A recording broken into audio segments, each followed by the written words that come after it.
Kuketi pamoja nawe ni jambo kubwa sana kwetu.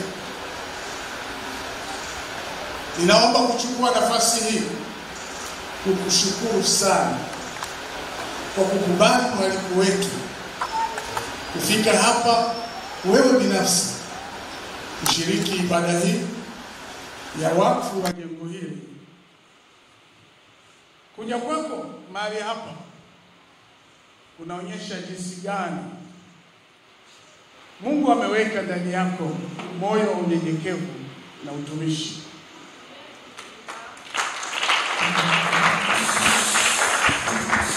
Hakika umetupa heshima kubwa. Karibu Pentecost Motomoto Church. Mahali hapa ni nyumba ya Mungu. Ndugu mgeni rasmi, kihistoria kanisa la Pentecost Motomoto lilianzishwa tarehe 28 Septemba mwaka 1961 na ibada za kwanza zilifanyika Mitale na Kagunga mkoani Kigoma chini ya askofu wa kwanza marehemu Mchungaji Matayo Suleiman.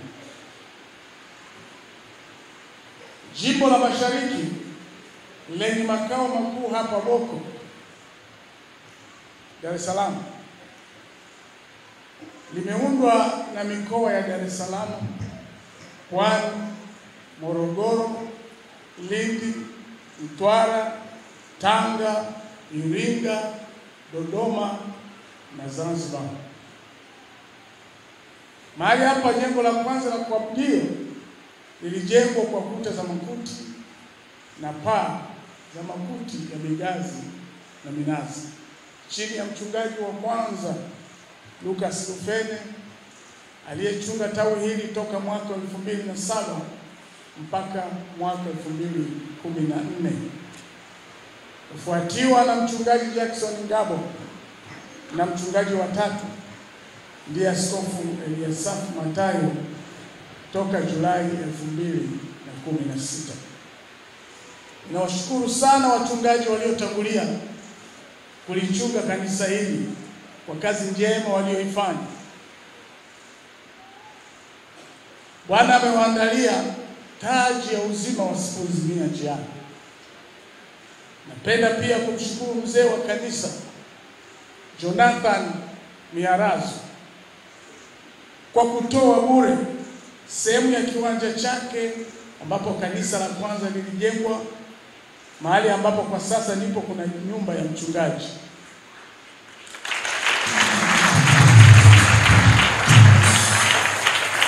Bwana ampe thawabu ya kiunabii.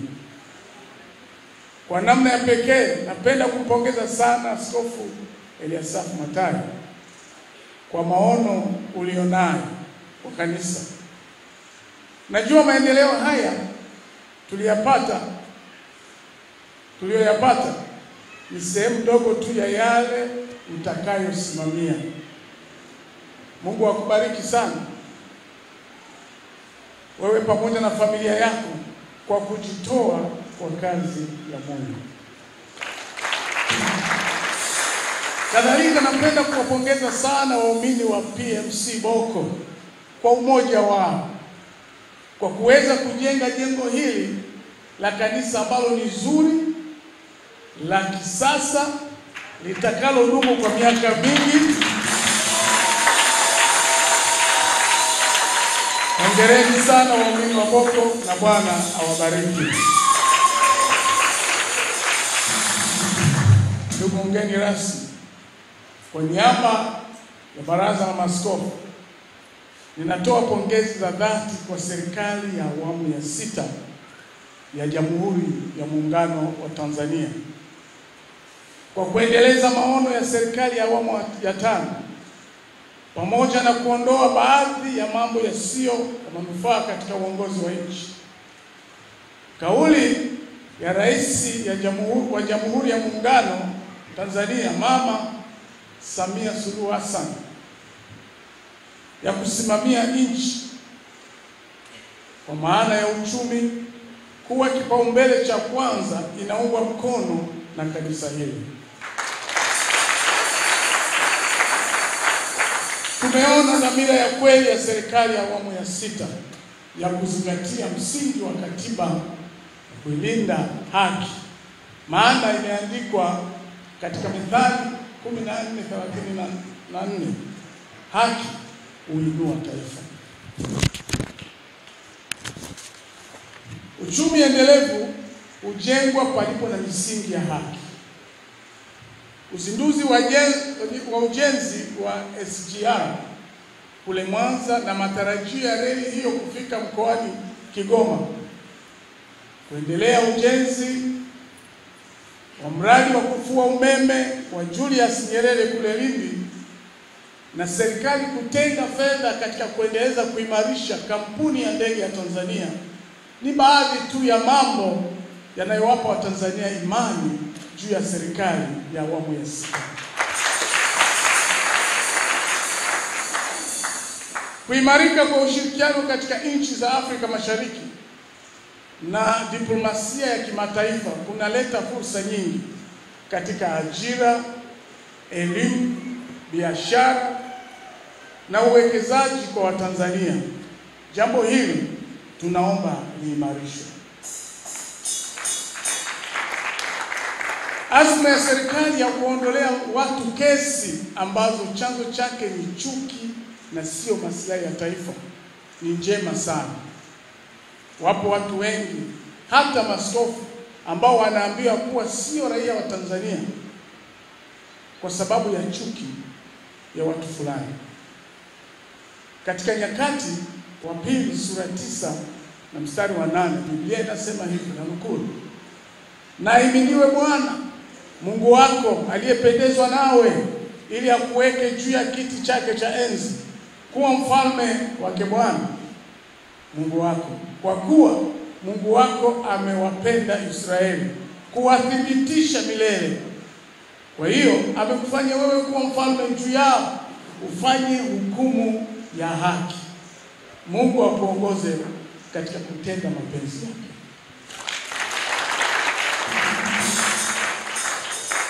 Vita dhidi ya rushwa na ufisadi, kuzuia wizi wa rasilimali za taifa hasa madini na wanyamapori iendelee, kwani italeta mafanikio katika kujenga uchumi wa viwanda. Maana fedha zaidi zinahitajika kuboresha miundombinu, kilimo, elimu na afya.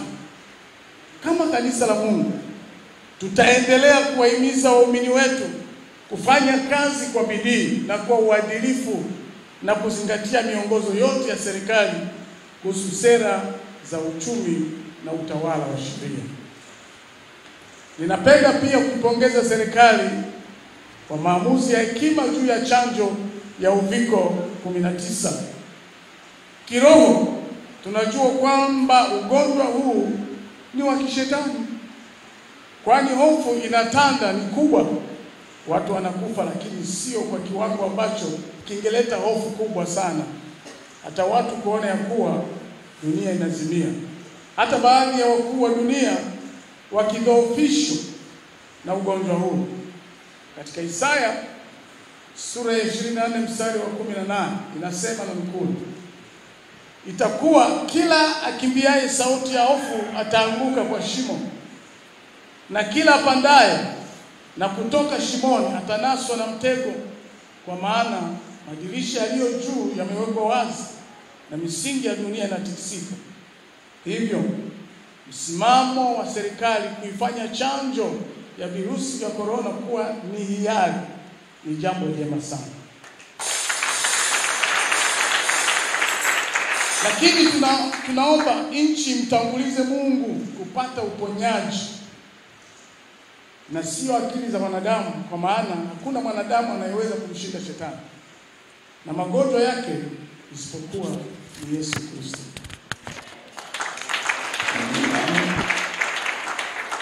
Ndugu mgeni rasmi, Baraza la Maaskofu lina imani kubwa na Mheshimiwa Mama Samia Suluhu Hassan, Rais wa Jamhuri ya Muungano wa Tanzania, na wewe Mheshimiwa mgeni rasmi, ya kwamba mtaiongoza Tanzania kwa uaminifu na haki, na kwamba mtailinda amani na utulivu tuliorithishwa na baba wa taifa Mwalimu Julius Kambarage Nyerere.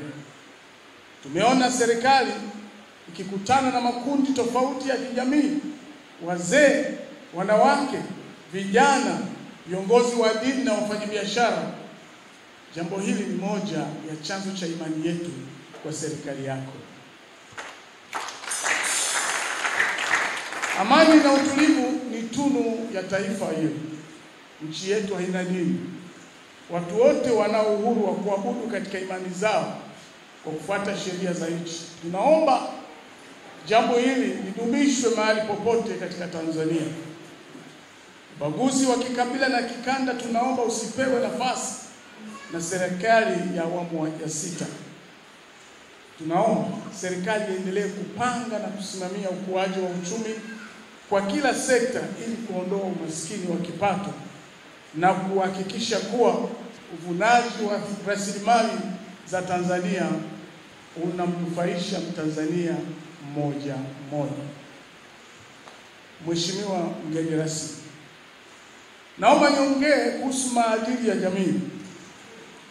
Hivi karibuni tumesikia na kusoma katika vyombo vya habari kuhusu matakwa ya baadhi ya wanasiasa kutaka kuwepo kwa sheria inayoruhusu ndoa za jinsia moja.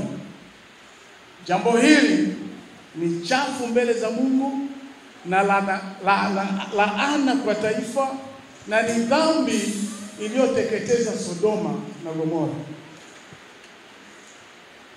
Katika Mwanzo sura ya 19 na 24 tunakuomba usimame imara kukataa jambo hili. Linatoka kwa Ibilisi ambaye anataka kila mtu aende jehanamu. Kadhalika tunaiomba serikali iangalie na kukomesha tabia baadhi ya wanawake kuvaa mavazi ya kikahaba na wengine kwenda uchi wakiiga tamaduni za Ulaya na Marekani, wakidhani ni maendeleo, kumbe ni kumchukiza Mungu. Kuongeza maambukizi ya ukimwi, mimba kabla ya wakati na vitendo vya ubakaji. Hakuna mwanadamu mwenye haki kuzidi haki aliyopewa na Mungu. Hivyo tusilazimishwe na mataifa makubwa juu ya zile zinazoitwa haki za binadamu, lakini zinatoka kwa Shetani. Ndugu mgeni rasmi, tunaona fahari kuwa nawe siku ya leo. Mbingu za mbingu zinajua kuwa uko katika madhabahu hii ya Pentecost motomoto. Kwa kweli, kwa ajili ya utukufu wa Mungu, tunaomba ushiriki nasi kuchangia ujenzi wa jengo la utawala ambalo litakuwa na hosteli ya wachungaji na wanafunzi. Jengo hili la ghorofa ambalo litagharimu shilingi milioni 250 litakuwa na madarasa 3 na shule ya theolojia kwa ngazi ya stashahada na shahada bila kubagua madhehebu. Tunatarajia kudahili wanafunzi 50 kila mwaka katika shule hii. Kama unavyofahamu, kumeibuka manabii wengi wa uongo na wapiga ramli, nao wakitaja jina la Bwana ambaye hakuwatuma. Niandikwa katika Yeremia 14:14.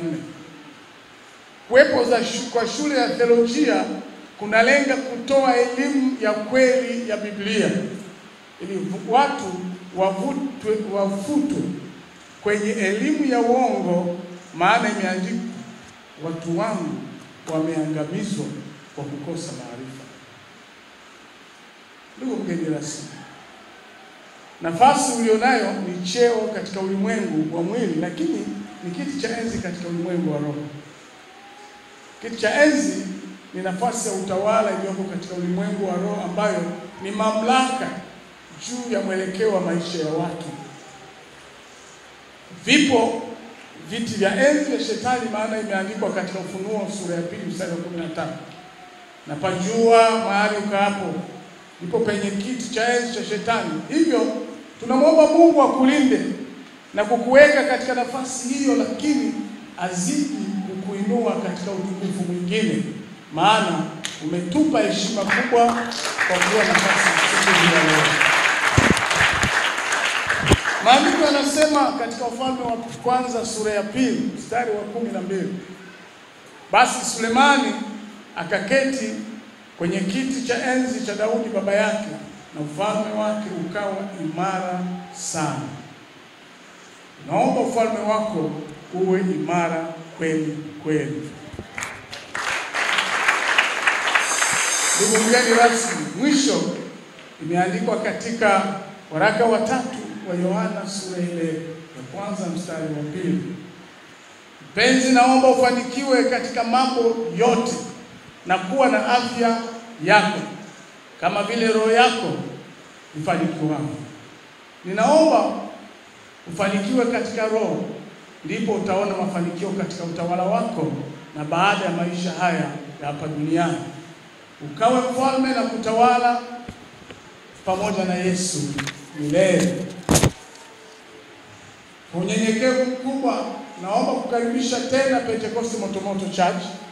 Tunaomba uabudu nasi hata mara moja kwa mwaka. Nina hakika utafurahia kuwa katika utukufu wa Mungu mahali hapa.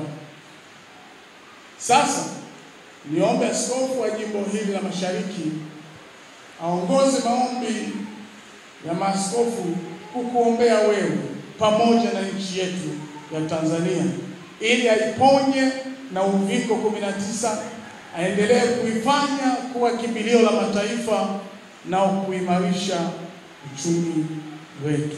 Bwana Yesu asifiwe sana. Amen. Karibu. Bwana Yesu asifiwe. Naomba kanisa simama juu. Naomba maaskofu tushuke. Ndugu mgeni rasmi waweza kuketi, mkuu wa wilaya waweza kuketi. Tunachofanya tunawazunguka tu. Amen. Na kuomba kwa ajili yenu. Kama tukigusa tutagusa kiti cha mheshimiwa mgeni rasmi na kiti cha mkuu wa wilaya. Haleluya. Naomba mketi. Baada ya maombi haya ndipo askofu mkuu ataiweka wakfu madhabahu. Baada ya kuweka wakfu, The Healing Jesus Singers wataimba wakati mgeni rasmi anajiweka vizuri, na ndipo nitakapomkaribisha. Oh, haleluya. Nasi tunakwenda kuomba. Amen. Madhabahu hii ina nguvu, na haijalishi imani yako. Akitamka Yesu maana ameniruhusu, itakuwa kwako hivyo. Katibu wa halmashauri kuu ya taifa ya CCM Mheshimiwa Shaka, uinuliwe utukufu hata utukufu, na yale ambayo utasema katika moyo wako mpo vile Kinondoni itakuwa. Tuombe. Mungu uliye hai, ninalibariki jina lako, maana wewe ni Mungu, nami ni mtumishi wako. Umeniweka katika nafasi katika ulimwengu roho, ni chombo chako. Nikitamka umetamka, nikinena umenena. Na mchana wa leo, siku hii ya leo, ibarikiwe jina lako. Ninaomba nisimame patakatifu pa mbinguni pamoja na Mheshimiwa Shaka kwa damu ya mwana kondoo patakatifu pako Yehova. Wewe uliyenituma, ninatamka kwa jina la Yesu juu yake. Alizaliwa Tanzania kwa ajili ya Watanzania, nchi iliyozaa maziwa na asali, nami natamka baraka kwake kwa damu ya mwana kondoo. Na nyunyiza damu ya Yesu ikawe ulinzi, wale malaika wa ulinzi kwa damu ya mwana kondoo wamlinde dhidi ya nguvu za giza, dhidi ya maadui kwa jina la Yesu. Global TV Online, tukio la kuwekwa wakfu jengo la kanisa la Pentecost Motomoto, akiwa ameshiriki katibu mwenezi wa Chama cha Mapinduzi hapa Boko, Dar es Salaam. Ni wakati muda mwafaka tukio hilo likiendelea, maaskofu wamewazunguka viongozi hawa, akiwemo katibu mwenezi CCM mkuu wa wilaya Godwin Gondwe wakiwafanywa maombi maalum katika tukio hili la wakfu. Mimi naitwa Steven Nchebe na nyuma ya kamera yupo Hussein Manane. Tuendelea kupatana nasi hadi mwisho wa tukio hili la kuwekwa wakfu rasmi siku ya leo. Kila silaha itakayofanyika juu yako haitafanikiwa. Damu ya mwanakondoo, silaha za kuzimu ninaziangamiza. Damu ya mwanakondoo, damu ya mwanakondoo. Ninaomba kwa ajili ya Tanzania, Tanzania yenye neema, Tanzania yenye amani, Tanzania salama. Ninakuambia ugonjwa wa virusi vya corona, ninasema na wewe toka katika mipaka ya Tanzania, ama Dar es Salaam, ama Rukwa, ondoka Katavi, Dodoma sio yako, wala sio wako, Wandengereko sio wako, Wapemba utawaua, wachini watu wa Tanzania, jina la Yesu, jina la Yesu. Nami damu ya mwanakondoo nikilitaja jina la Samia Suluhu Hassan, Rais wa Jamhuri ya Muungano wa Tanzania, umwongeze hekima na maarifa. Damu ya mwanakondoo namna ni mnyenyekevu, ikiwa ameruhusu serikali yake kuwa mahali hapa. Damu ya mwanakondoo ninaamuru ya kwamba watashindana lakini hawatashinda. Ongeze ufahamu, ongeze maarifa, ponya nafsi yake, ponya familia yake, mulinde asubuhi, mchana, usiku. Ninaomba kwa ajili ya Tanzania, ardhi ya Tanzania, Tanzania nisikie neno la Bwana. Mataifa wache Tanzania, mataifa wakimbilie Tanzania, nchi yenye amani, nchi yenye neema. Ninaamuru kutoka patakatifu pa mbinguni kwa damu ya mwanakondoo. Amen. We are hearing Jesus singers. Mtaimba baada ya wakfu. Ninaomba tuandae watoto wetu. Nami namkaribisha sasa askofu mkuu aendelee kwa ajili ya tendo fupi la wakfu. Bwana Yesu asifiwe sana. Naomba tuchukue nafasi hii, tumefungua jengo letu, na kwa niaba ya madhabahu hii tukibariki madhabahu, tumelibariki jengo, tumebariki na wote ambao wameshiriki kazi zote za mafanikio ya jengo hili. Lakini kabla hatujaweza kuomba, nataka nizungumze machache kuhusu madhabahu. Niombe nisomee katika Ufalme wa Kwanza sura ile ya 18 mstari wa 36.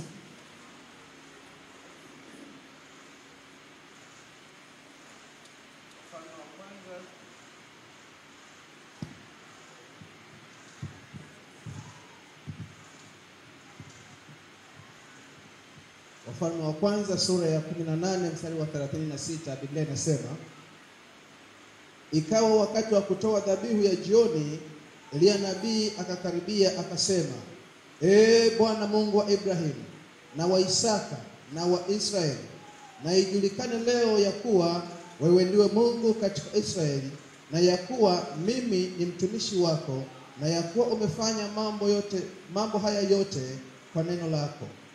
Unisikie Bwana, unisikie, ili watu hao wajue ya kuwa wewe Bwana ndiwe Mungu, na ya kuwa wewe umewageuza moyo wa kurudia.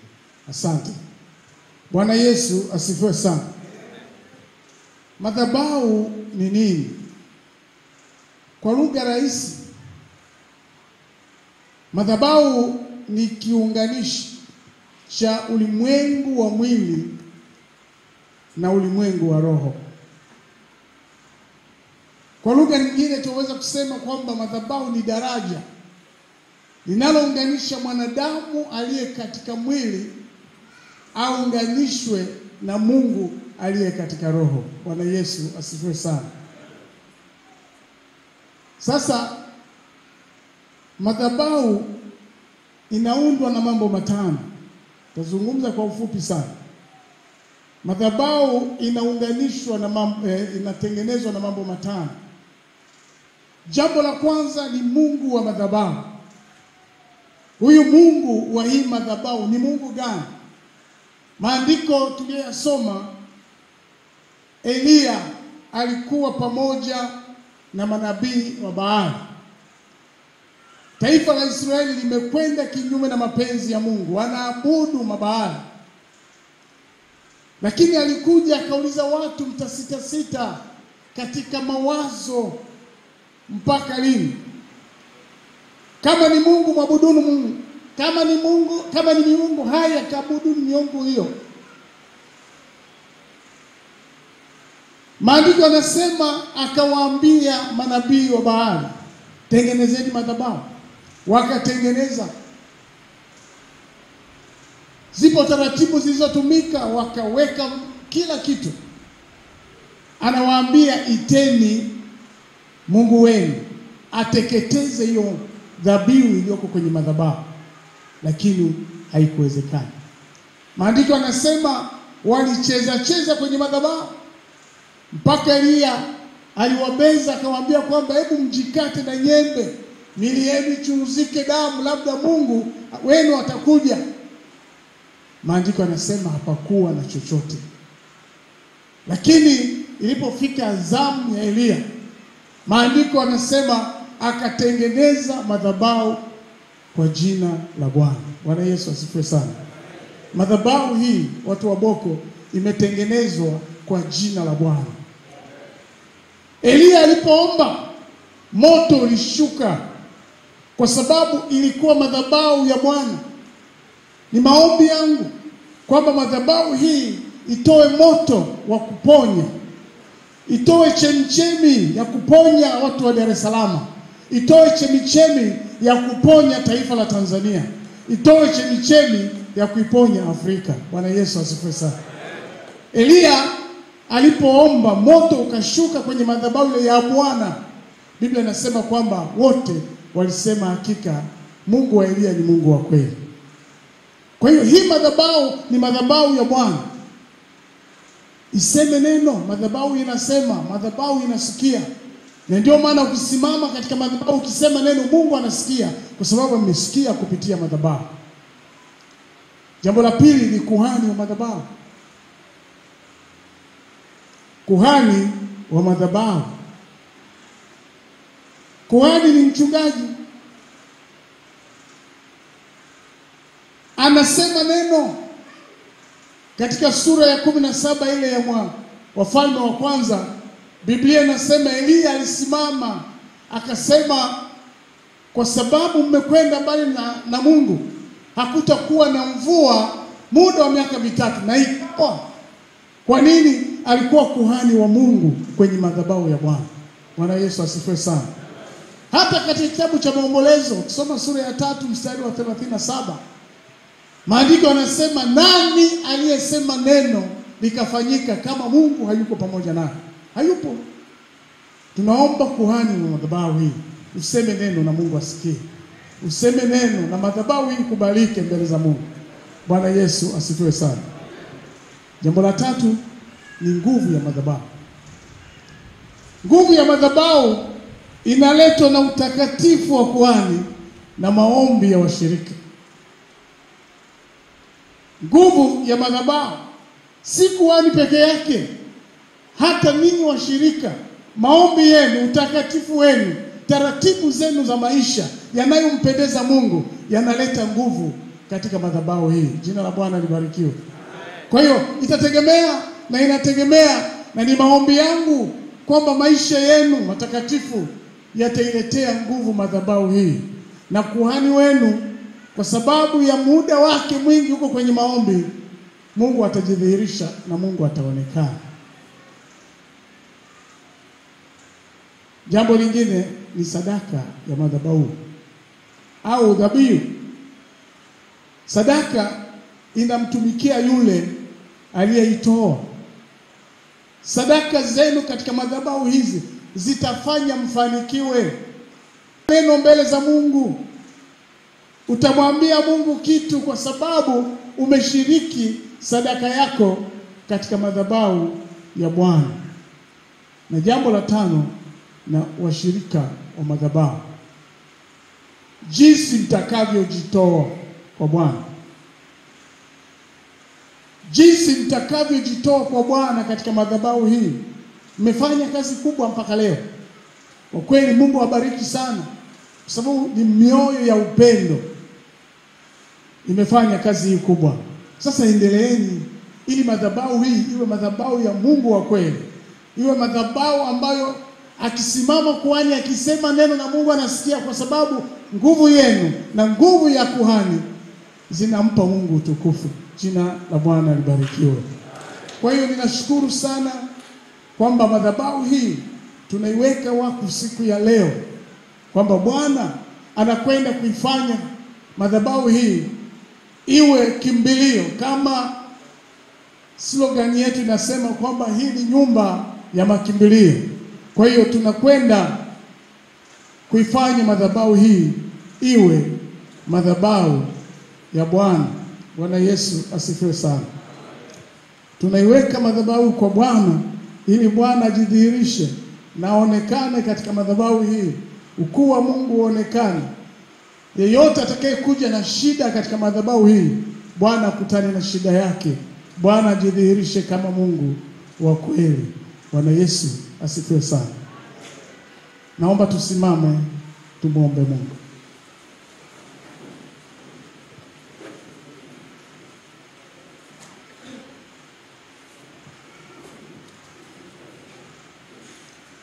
Baba, katika jina la Yesu Kristo, Mungu mwenye nguvu, Baba mwenye uwezo, mfalme mwenye mamlaka, tunapokuita tunaita Mungu wa miungu, maana tunajua ipo miungu isiyosema, ipo miungu isiyosikia, ipo miungu ambayo haiwezi kutembea, ipo miungu ambayo haiwezi kusema neno lolote, lakini wewe ni Mungu. Mtazamaji Global TV Online, sasa ni wakati wa kupakwa mafuta madhabahu ya kanisa la Pentekoste Motomoto, akiwa amepiga magoti kiongozi wa madhabahu hiyo, Askofu Elias Matayo, ikiwa ni kama kiongozi wa kanisa la Pentekoste Motomoto jimbo la Mashariki, akiombewa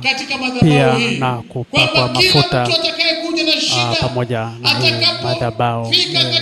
Kumbuka kwamba tukio hili wameshiriki viongozi mbalimbali, taasisi mbalimbali na wananchi wa Boko, Dar es Salaam.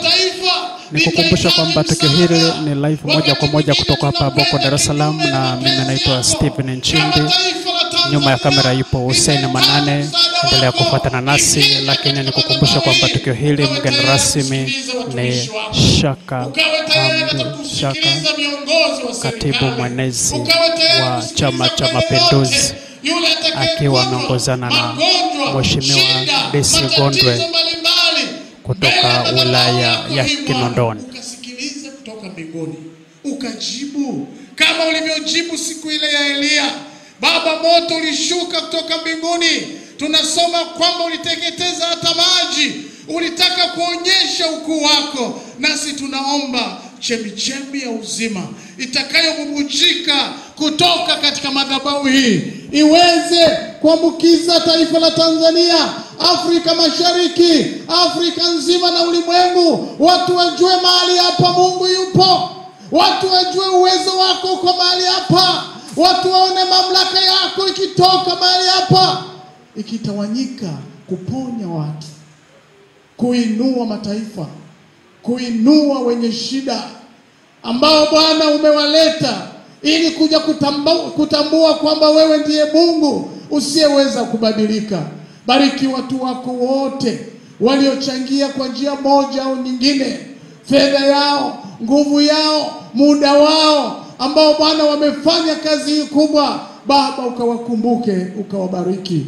Asante pia kwa ajili unakwenda kukumbuka viongozi wetu wa serikali katika mambo ambayo ni mizigo katika maisha yao, unakwenda kuondolea kutoka katika madhabahu hii kwa utukufu wako. Bwana, nyosha mkono wako, kabariki watu wako kusini, mashariki, kaskazini na magharibi. Watu wakuone wewe, watu walisikie jina lako kwamba linahubiriwa katika nchi ya Tanzania. Neema yako na nguvu yako itakuwa pamoja na watu wako kwa Yesu Kristo aliye Bwana Mwokozi wetu. Amen. Amen. Mungu awabariki sana.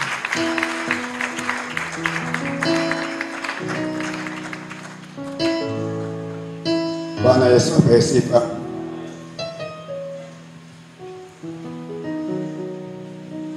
The Healing Jesus Singers wanakuja na nyimbo ya umoja kuhusu madhabahu.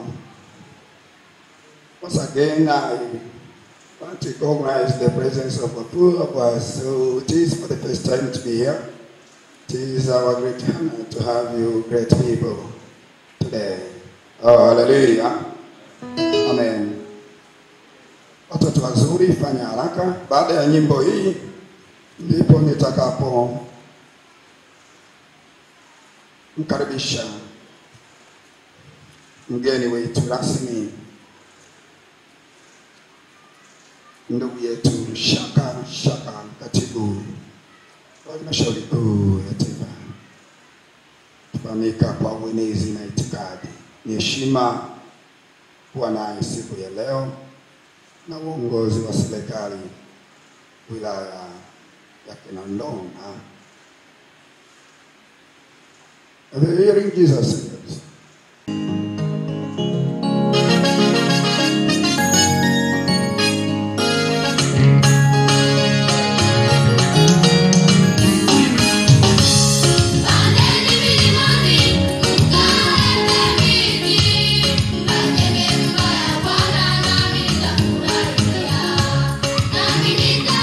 Asema Bwana Mungu, ndivyo alivyofanya mtumishi wa Mungu.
These are the Jesus Healing Singers, watoto wa madhabahu hii wakiwakilisha watoto wengine. Mtazamaji wa Global TV, ni kukumbushe hapa tupo live kutoka Boko, Dar es Salaam, kanisa la Pentecoste Motomoto Church, ikiwa ni siku ya kuwekwa wakfu. Na hivi sasa tukio bado linaendelea. Mheshimiwa Baba Askofu Mkuu wa kanisa la Pentecoste Motomoto Church, waheshimiwa watumishi wa Mungu mlioko hapa, wapendwa waumini, Bwana Yesu apewe sifa. Amen. Na wasalimu kwa jina la Jamhuri ya Muungano wa Tanzania. Amina. Nipende kutumia wasaa huu kwanza kumshukuru Mungu kwa mapenzi ya siku ya leo kuweza kunijalia kuweza kufika hapa na kuja kushirikiana na nyinyi katika hili jambo hili kubwa na la kihistoria. Niseme tu mmenipa heshima kubwa sana, mbarikiwe sana. Amen. Ninyi ni watu wema mbele ya Mungu, na Mungu aendelee kuwabariki kila itwayo leo. Aidha, kabla ya kuendelea na kusema ama kuzungumza ule ujumbe mfupi ambao nimekuja nao, nichukue fursa hii kwanza kabisa kuwasilisha kwenu salamu za Rais wa Jamhuri ya Muungano wa Tanzania na Mwenyekiti wa Chama cha Mapinduzi, Mheshimiwa Samia Suluhu Hassan.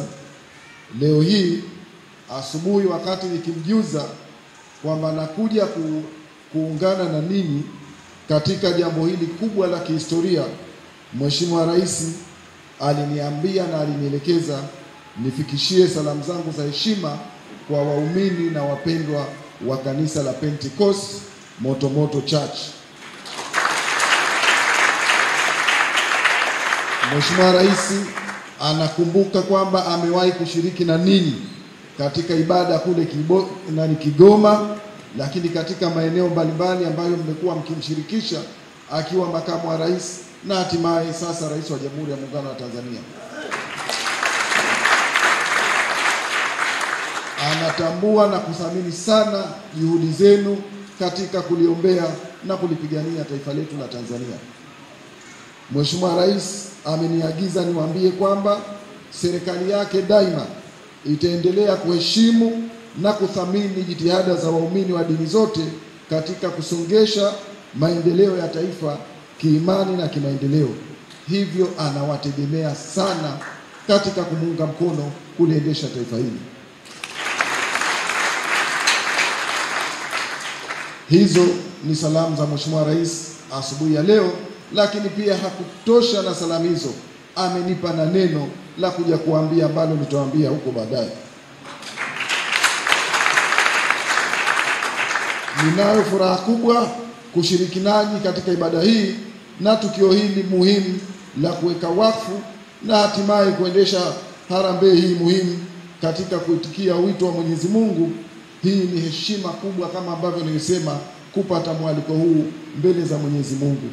Naendelea kuombea mbarikiwe sana kwa jina la Bwana. Kama ambavyo nilisema katika salamu za Mheshimiwa Rais wa Jamhuri ya Muungano wa Tanzania ndugu Samia Suluhu Hassan, serikali zote mbili za Chama cha Mapinduzi zitaendelea kusimamia katiba ili kutoa uhuru wa kuabudu wa kila mmoja na kuamini dini anayotaka bila kuvunja sheria za nchi. Taasisi za dini nchini mkiwemo Pentecoste Motomoto ni muhimu kwa kuwa mna mchango mkubwa katika kudumisha na kuendeleza amani na ustawi wa taifa letu. Hivyo ni wausihi waumini na Watanzania wote kuendelea kuheshimiana na kuvumiliana kwenye tofauti zetu za kidini zinazojitokeza ili tuendelee kudumisha amani, umoja na utulivu ndani ya taifa letu. Niendelee kuwakumbusha kuwa amani na utulivu ndiyo kichocheo kikubwa cha maendeleo ya taifa letu. Hivyo ni vyema viongozi wa dini kuendelea kuhubiri kwa nguvu zetu zote, na waumini wetu waendelee kupokea na kuhakikisha kwamba wanalisimamia tunda hilo muhimu ndani ya taifa letu. Pasipo amani hakuna kinachoweza kufanyika, na itakuwa ni kilio na mateso makubwa kwa wanawake, watoto, wazee na watu wenye mahitaji maalum. Amani ikikosekana, hakuna kutulia, hakuna kufanya ibada, hakuna kufanya biashara, hakuna kusoma shule. Hivyo tusikubali kwa namna yoyote ile kupoteza na kuunga mkono viashiria ambavyo vinaweza vikatugharimu kwa kuipoteza amani yetu. Amani hii tulionayo ni tunu kwa taifa letu. Baba Askofu na ndugu waumini mlioko hapa, Rais wa Jamhuri ya Muungano wa Tanzania Mheshimiwa Samia Suluhu Hassan ameonyesha nia thabiti, utayari na uthubutu katika kushirikiana na ulimwengu kwenye mapambano ya majanga makubwa yaliyoikumba dunia na yanayoendelea kuikumba dunia, ikiwemo maambukizi ya uviko 19. Sio siri, jitihada za rais na serikali yake tumeziona kwa kuhakikisha kwamba zinatoa maelekezo mbadala ya kuwakinga Watanzania. Na hivi karibuni, kama ambavyo mmeshuhudia, Mheshimiwa Rais aliwaongoza Watanzania katika kupata chanjo ya uviko 19. Ndugu waumini, kama ambavyo Baba Askofu amesema, na ameipongeza serikali kwa kuliona jambo hili kuwa ni la hiari na sio la lazima. Tutoe wito na tutambulishane na tukumbushane kwamba kinga ni bora kuliko tiba. Kwa hiyo kila mmoja aseme na nafsi yake, kila mmoja aseme na moyo wake, na hatimaye aweze kufanya maamuzi sahihi kwa minajili na hatima nzima ya afya yake pamoja na vizazi ambavyo vimetuzunguka katika jamii yetu. Baba Askofu na ndugu waumini, pamoja na janga hilo, lakini serikali yetu sikivu na makini ya awamu ya 6 inayoongozwa na Mheshimiwa Rais Samia Suluhu Hassan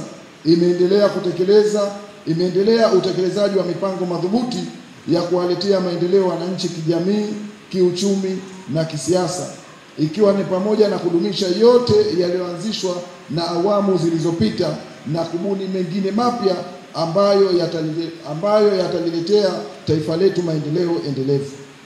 Tumeshuhudia mara kadhaa kwa msisitizo Rais Samia Suluhu Hassan akizungumza na kuainisha namna ambavyo amepania kuinua uchumi wa Tanzania. Moja ikiwa ni kuweka mazingira rafiki na mazingira uwezeshi kwa wafanyabiashara kuweza kufanya shughuli zao bila ya bughudha na bila ya kubanwa, ili mradi uchumi wa taifa uweze kufunguka. Lakini Mheshimiwa Rais ameielekeza Mamlaka ya Mapato nchini kuhakikisha inakusanya kodi ya haki na kwa weledi, huku sheria mbalimbali zilizokuwa ni kikwazo kwa biashara zikifanyiwa mapitio na hatimaye kuweza kuboreshwa. Katika hili, Rais Samia Suluhu Hassan ameendelea kulidhihirishia taifa kuwa yeye ni msomi mbobezi kwenye maendeleo ya uchumi, na ndiyo maana hatua ya kwanza kubwa na ya kupigiwa mfano ni kitendo chake cha kuielekeza Benki Kuu ya Tanzania BOT kuhakikisha inashusha riba ya mikopo katika mabenki ya kibiashara hapa nchini zinapungua, ili wakopaji waweze kuchukua mikopo hiyo na kwenda kufanya biashara ambazo zitakuwa na tija katika uzalishaji. Ndugu waumini na Watanzania wanaotufuatilia, niendelee kuaminisha kwamba muda mfupi ujao tutarajie kuona mabadiliko makubwa ya ukuaji wa uchumi wetu pamoja na kuongezeka kwa mzunguko wa fedha kupitia kipato cha mtu mmoja mmoja. Niwaombe tuitumie vyema fursa hii ili kuweza kufikia lengo la Mheshimiwa Rais wetu.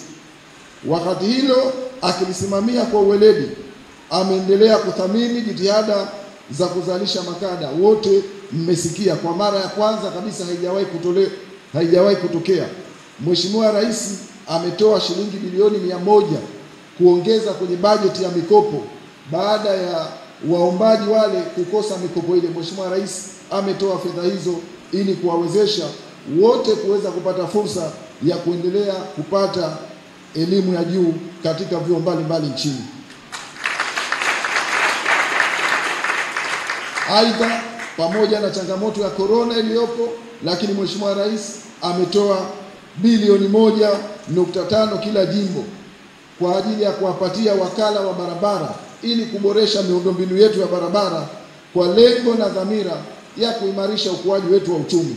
Tunaamini kwamba tutakapokuwa na barabara nzuri, tutakapokuwa na njia nzuri, ni sehemu moja ya kuinua uchumi wetu, uzalishaji utaongezeka, lakini pia usafirishaji utaongezeka kutoka eneo moja kwenda eneo jingine katika sekta za kilimo, mifugo na usafirishaji wa mazao ya nafaka. Sambamba na hilo, katika kuimarisha sekta hiyo ya kuinua uchumi kupitia miundombinu ya usafirishaji, Rais Samia ameshatoa fedha kwa ajili ya ujenzi wa reli ya kisasa standard gauge, vipande viwili vya Isaka Mwanza, Makutupora Tabora, akiwa ameshasaini mikataba ya ujenzi wa meli 4 za uvuvi kwenye bahari kuu. Hayo nimeyasema machache kuonesha namna gani ambavyo Mheshimiwa Rais amedhamiria kuinua uchumi wa nchi hii.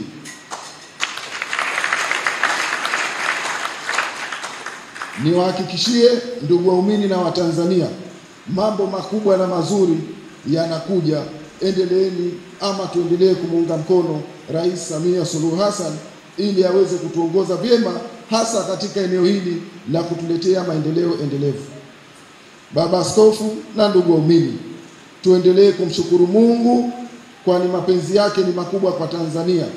Na niseme serikali inayoongozwa na Mheshimiwa Rais Samia Suluhu Hassan imepata bahati. Leo hii milango ya kiuchumi imeendelea kufunguka siku hadi siku. Jumuiya za kimataifa, mashirika, wafanyabiashara wakubwa wa kitaifa na kimataifa wameendelea kuja Tanzania kuitikia wito wa Mheshimiwa Rais kuwekeza katika maeneo muhimu ambayo yatakuwa ni kichocheo cha ukuaji wa uchumi wetu na kutoa fursa za ajira kwa vijana na wanawake, sambamba na kurahisisha upatikanaji wa bidhaa muhimu kwa uzalishaji wa malighafi kutoka ndani baada ya kutegemea kwa kiasi kikubwa kutoka nchi jirani na kutoka nchi za mbali nje ya Tanzania. Na hii ndiyo faida kubwa ya kuwa na rais anayejua nchi yake, anayejua anaowaongoza wanahitaji nini kwa wakati upi, na yeye asimame katika mrengo upi bila ya kulumbishwa na mikingano ya ndani na nje. Kwenye hili Rais Samia Suluhu Hassan amefanikiwa kwa kiwango kikubwa. Mwenyezi Mungu aendelee kumbariki katika kuwatumikia Watanzania na watu wake.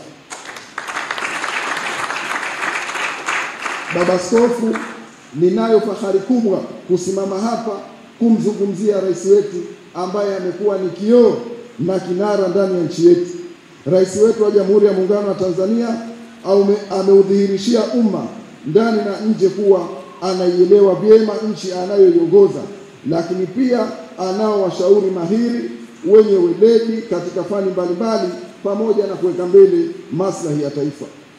Niwahakikishie Watanzania kupitia mkusanyiko huu, Rais Samia ni msomi mzuri katika maendeleo ya utawala na uchumi, ambaye ametumikia na kushika nyadhifa mbalimbali katika Serikali ya Mapinduzi ya Zanzibar na Serikali ya Jamhuri ya Muungano, pamoja na mashirika ya kitaifa na mashirika ya kitaifa duniani. Rais Samia amekamilika kwa kila sifa ambayo dunia ya leo inamhitaji rais kama Samia Suluhu Hassan kuliongoza taifa. Mwenyezi Mungu aendelee kumbariki rais wetu. Hata kwenye chama ambacho ninatoka mimi, Chama cha Mapinduzi, tokea uhuru kupatikana mwaka 1961 na mapinduzi matukufu kufanyika kule Zanzibar mwaka 1964, hatimaye chama cha tano na ASP kuungana na kuzaliwa CCM, hakijawahi kumpa mtu nafasi ya kuliongoza taifa au kushika nyadhifa kubwa kama rais wa nchi kwa majaribio au kubahatisha au bila kujiridhisha juu ya uwezo wake, maarifa yake, uzoefu wake wa kiuongozi na uzalendo wake kwa taifa na nchi.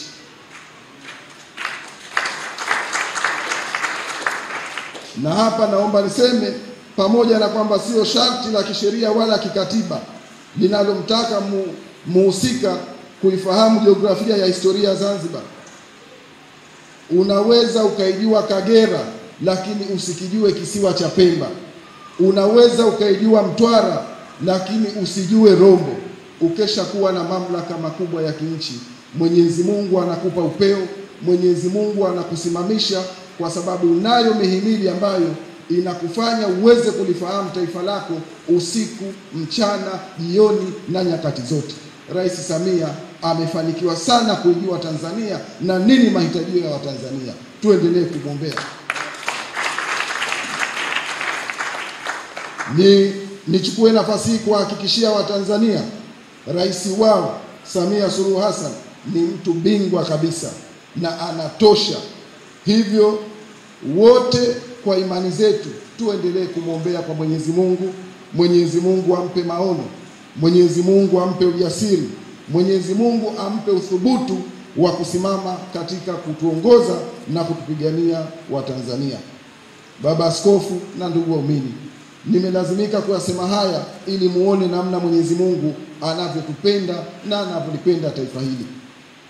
Wito wangu nirejee tena kwenu waumini wa madhehebu mbalimbali nchini kuendelea kuliombea taifa, lakini pia kumwombea Rais wa Jamhuri ya Muungano wa Tanzania na Amiri Jeshi Mkuu wa Majeshi ya Ulinzi na Usalama, ili Bwana aendelee kumpa afya njema, kumtia nguvu, ujasiri, uthubutu, imani, mapenzi na moyo wa kuwatumikia Watanzania. Baba Askofu na ndugu waumini, kabla ya kumalizia hotuba yangu hii, nichukue fursa hii kuwashukuru tena kwa jambo hili kubwa ambalo leo mmenifanyia. Na washukuru sana, nitaendelea kuombea kwa Mwenyezi Mungu aendelee kuwabariki.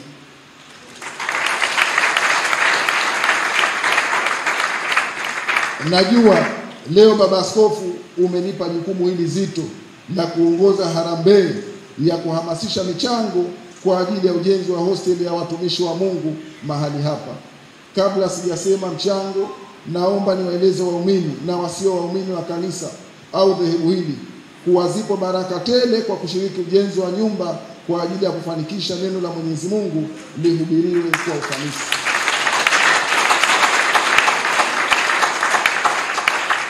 Naomba tusome Biblia, kitabu cha Samueli, mstari wa 2, mlango wa 7, mstari wa 7 hadi mstari wa 9. Tunaelezwa faida za kuchangia ujenzi wa nyumba ya Mwenyezi Mungu kuwa ni pamoja na Mungu atakufanyia jina kubwa. Bwana wa uovu hatakutesa tena. Mungu atakustarehesha mbele ya adui zako.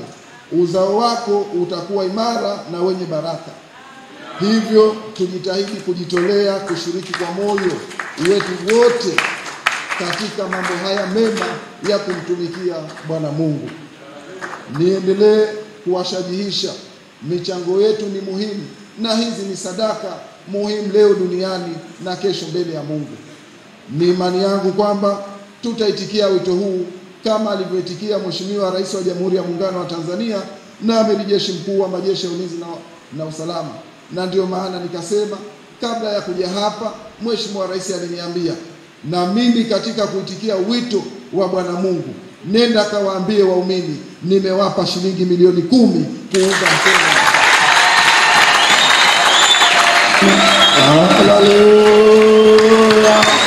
Makofi yanatosha kwa leo. Haleluya.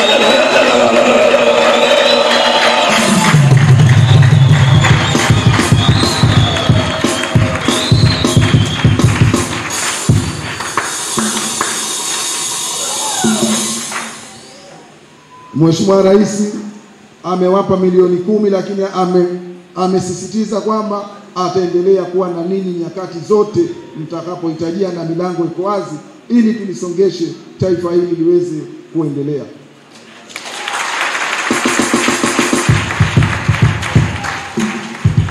Baba Askofu, baada ya salamu hizo za Mheshimiwa Rais, na mimi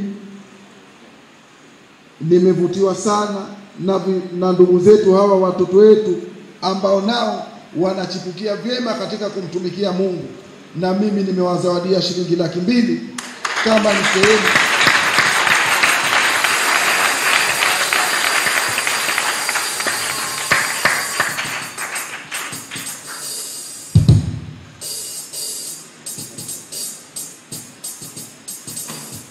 Lakini halikadhalika mimi pamoja na msafara niliofuatana nao, na mimi kuunga mkono juhudi hizi za kanisa, nachangia shilingi milioni 5.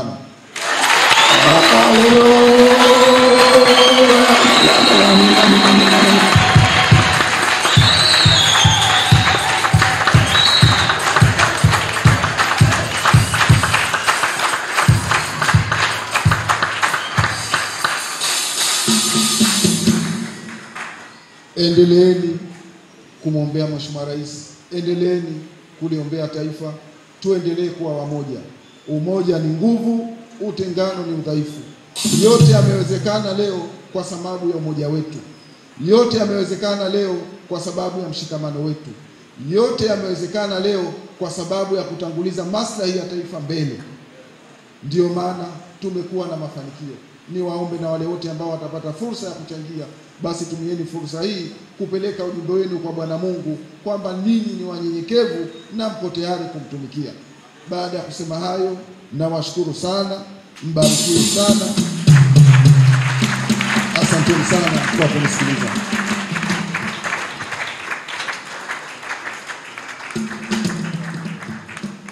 Na nimepewa maelekezo na mimi nimepokea, kwa sababu ni kazi ya Mungu kuongoza harambee hii kona. Naomba baba askofu nibakie hapa ili sasa nifanye jukumu hilo. Oh, haleluya. Haleluya. Mheshimiwa mgeni rasmi tayari amekwisha maliza hotuba yake na anakwenda kutuongoza katika harambee, akimwombea adumu na aketi katika kiti cha enzi cha rais. Amina. 10 million from the President of the United Republic of Tanzania. 5 million from Honorable Shaka Shaka. Bwana awabariki sana. Ataomba kwa ajili ya rais, ataomba kwa ajili ya Mheshimiwa Shaka, kwa ajili ya kazi hii hajapata kutokea kwetu ni historia. Karibu baba. Baba, katika jina la Yesu, Mungu uliye mwaminifu, neno lako linasema katika kitabu cha Timotheo kwamba kabla mambo yote dua, sala ziende kwa ajili ya wafalme. Tunamleta Mheshimiwa Rais wa Jamhuri wa Muungano wa Tanzania, Mama Samia Suluhu Hassan, mbele zako. Una lengo, una majukumu umemtwika kwa ajili ya nchi hii ya Tanzania. Na jua kwamba katika kila jambo amekutanguliza kwamba neno kubwa kwanza ni kujenga nyumba yako. Na leo kwa kile ambacho Mungu kwa moyo wa upendo na moyo wa dhati ametoa kijua, amekutolea wewe Mungu. Kama inavyojulikana, neno lako linasema sadaka inamnenea mtu mema, naye ametoa.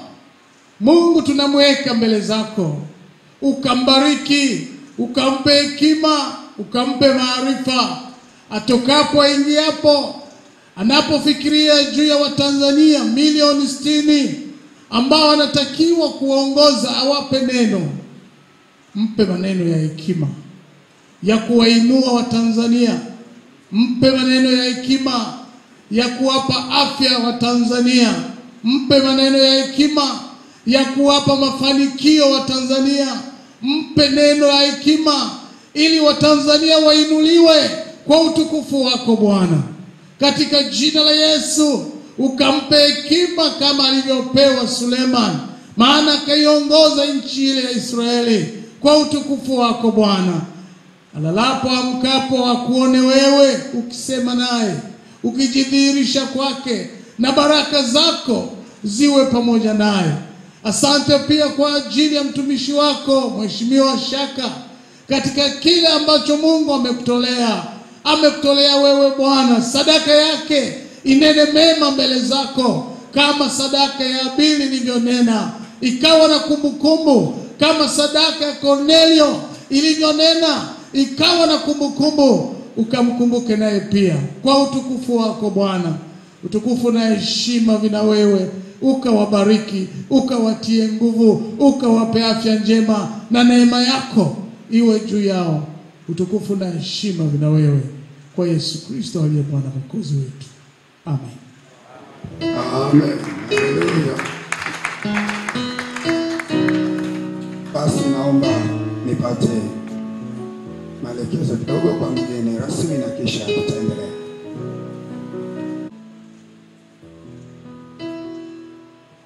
Mkuu wa wilaya ya Kinondoni ambaye ndiye mwenyeji wetu, karibu sana.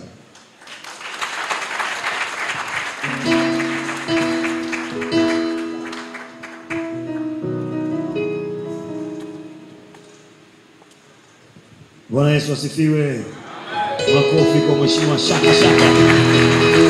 kwa niaba ya Mheshimiwa Rais Samia Suluhu Hassan. Makofi kwa Mheshimiwa Rais Samia Suluhu Hassan.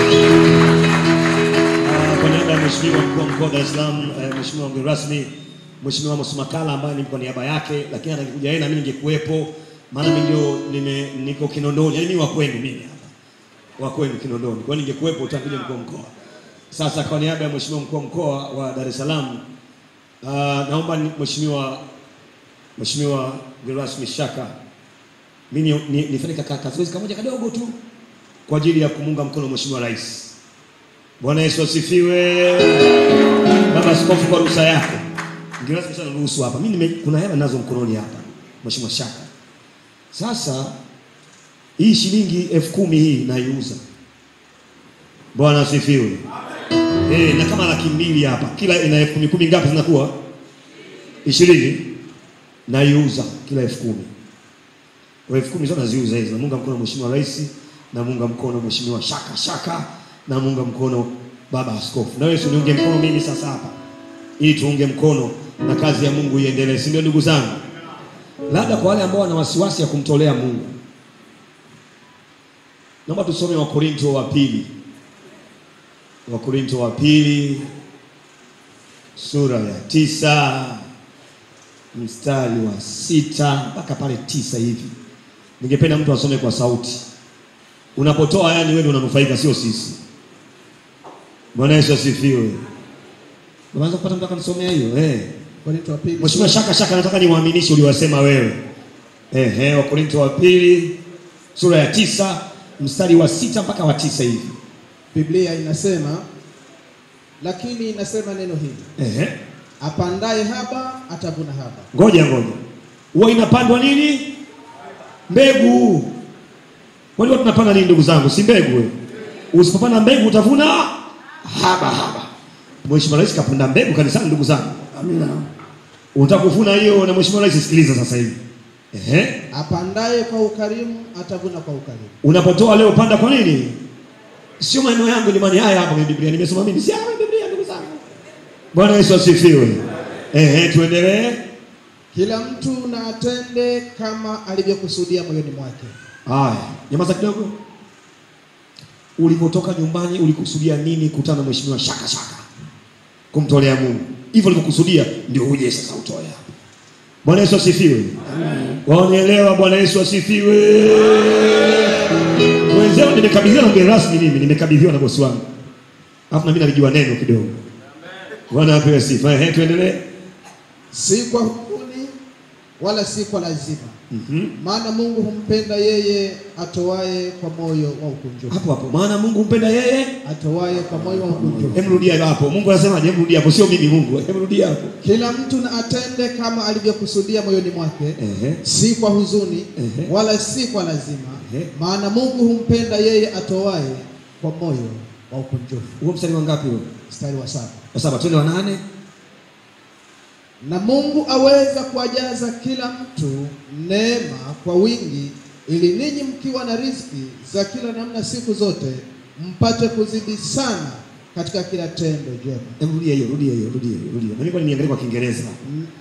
Na Mungu, ukitoka, unajua ukifanya biashara na Mungu unafanikiwa, unajua Amina. Sasa baada ya kutoa unapata nini? Ndio mstari unafuatia huo mstari wa 8 huo. Na Mungu aweza kuwajaza kila mtu neema kwa wingi. Sema kujazwa.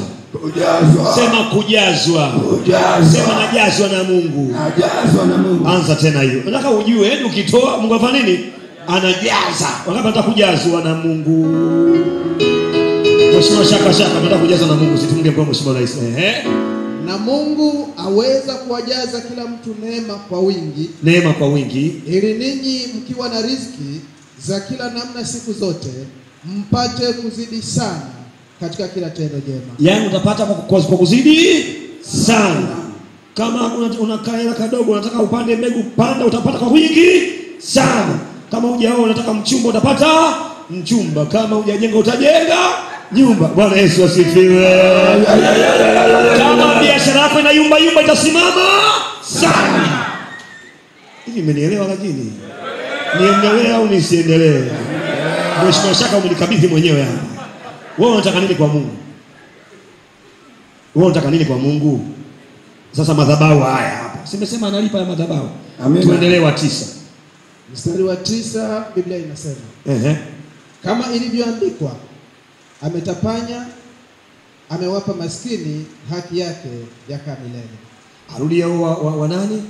Mstari wa 8 narudia, Biblia inasema na Mungu aweza kuwajaza kila neema kwa wingi, ili ninyi mkiwa na riziki za kila namna siku zote mpate kuzidi sana katika kila tendo jema. Tupige Bwana Yesu makofi hapo. Amina. Naomba Mheshimiwa nisome kwa Kiingereza nasema hivi. And God is able to make all grace abound toward you. Hapa anasema and that you always having all sufficiency in all things. Yaani kama utakuwa na vyote unavyohitaji zaidi ya ulivyohitaji. Mpige Bwana Yesu makofi. Amina. Anasema may abound to every good work. Sasa sikiliza. Yaani you always have all sufficiency in all things. Sio some, yaani sio baadhi, vyote. Sio ndugu zangu? Amina. Sio baadhi, vyote.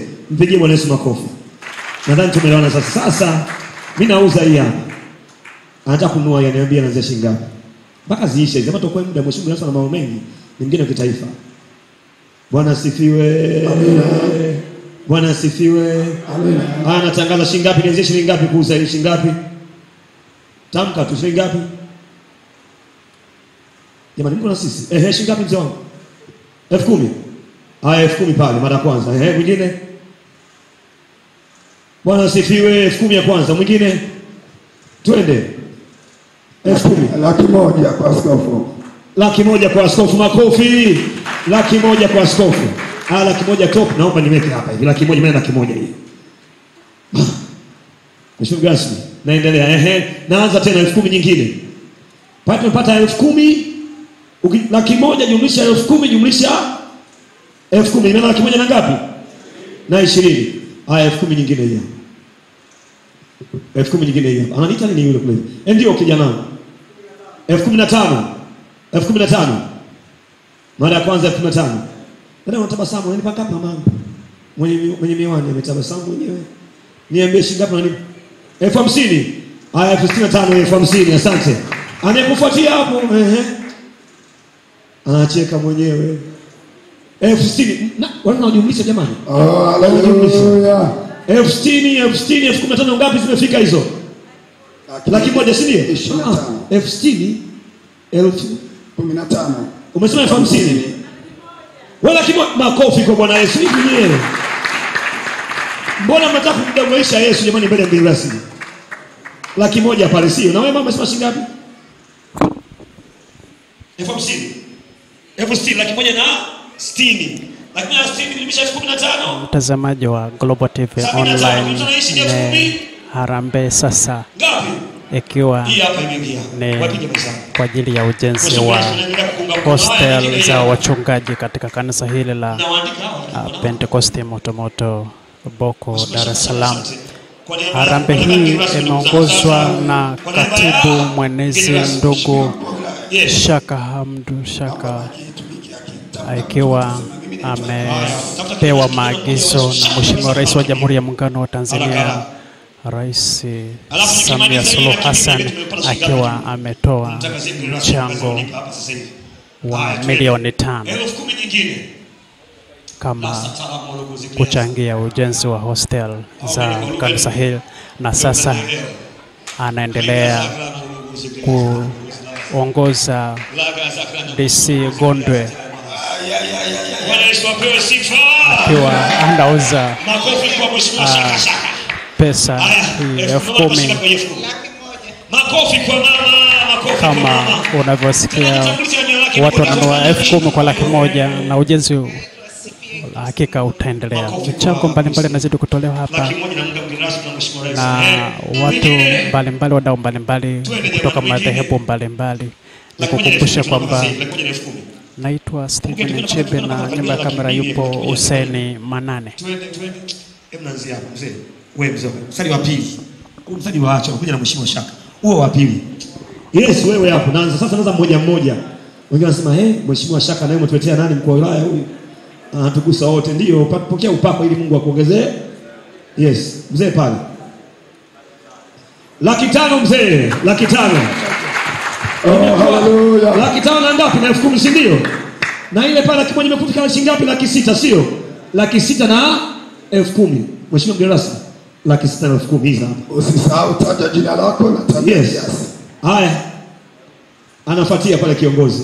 Twende. Is not naenda mpaka nimalize hela yangu. Ningesema nyosha mkono, hata nyosha mkono wao. Is not fluent in Swahili. Is not fluent in Swahili? Yes. Okay, my brother. I salute you in the name of God. You know what I'm doing here right now? I'm just I've been given an authority with the guest of honor to continue doing what he was doing here. You know, Honorable President, His Excellency Mama Samia Suluhu Hassan, he gave us almost 10 million. And then His Excellency Honorable Shaka, he gave us 5 million. And then he called me on the pulpit and told me that to continue the work he has beginning. Now, here I have 200,000. Now I'm selling every 10,000 to a particular amount. How do you feel in your heart? How much can you buy this? Some people, they bought it to 500,000. For example, your neighbor bought it 500,000. But the way I see you, it can be maybe triple, or the way I see you, in the name of God. All right, give me microphone.